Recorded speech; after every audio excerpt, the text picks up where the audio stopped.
Social Media Marketing, It is Out of This World by Brittany Christensen. What is social media marketing?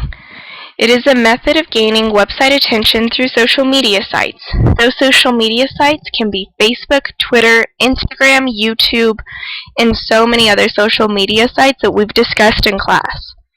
Social media marketing programs usually focus their efforts by creating content that attracts attention and encourages their readers to share it across their social networks.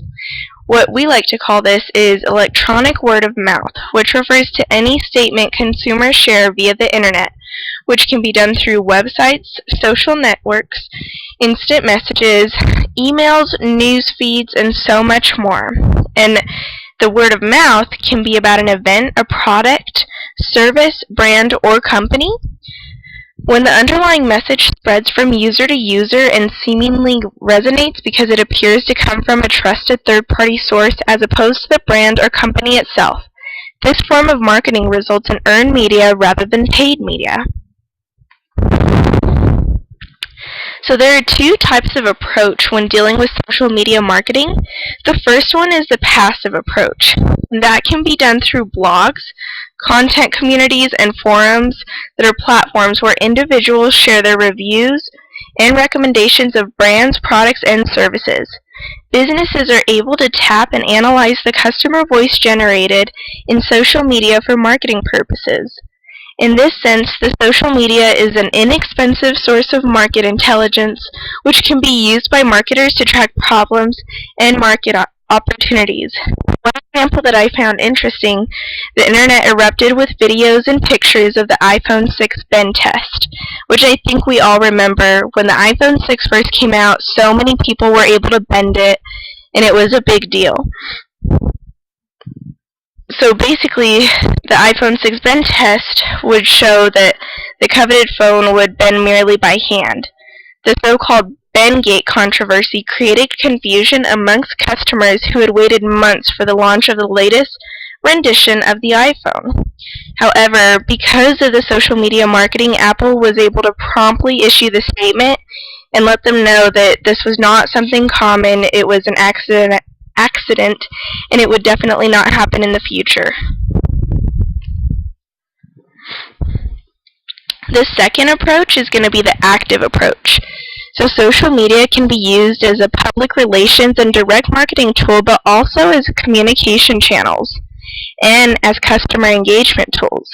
There are several examples of firms initiating some form of online dialogue with the public to foster relations with customers. Using customer influences, for example, popular bloggers can be very efficient and cost-effective method to launch new products or services. Myself, I like to read its Mascara blog, and it's about this girl, Kara, who basically gives all the new products about makeup. She does tutorials, and I actually use a lot of products because of her, because she tells us how they work, and so that's a really active approach. There's many other ways that this happens, but that's a good way for it to start. This has changed the ways that companies approach interaction with customers, as a substantial percentage of consumer interactions are now being carried out over online platforms with much higher visibility. One of the main purposes in utilizing social media in marketing is as communication tools that make the companies accessible to those interested in their product and make them visible to those who have no knowledge of their products. So basically this promotes customer awareness, and it also lets the producer of the product know what is and what isn't working. Companies use social media to create buzz, learn from, and target customers. It's the only form of marketing that can finger consumers at each and every stage of the consumer decision journey. Marketing through social media has other benefits as well, but it's a long list of how long they can go on for.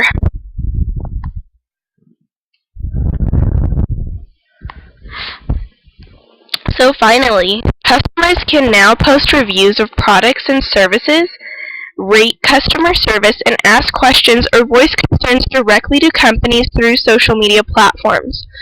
So basically, if you have a problem, say with Mac, you could go to their Twitter, you could go to their Instagram, you could go to their Facebook, you could go to any of those websites and post something directly that you do or don't like, and normally you'll get a response right away because it is something that everyone can see and they want to make sure that they're taking care of their customers.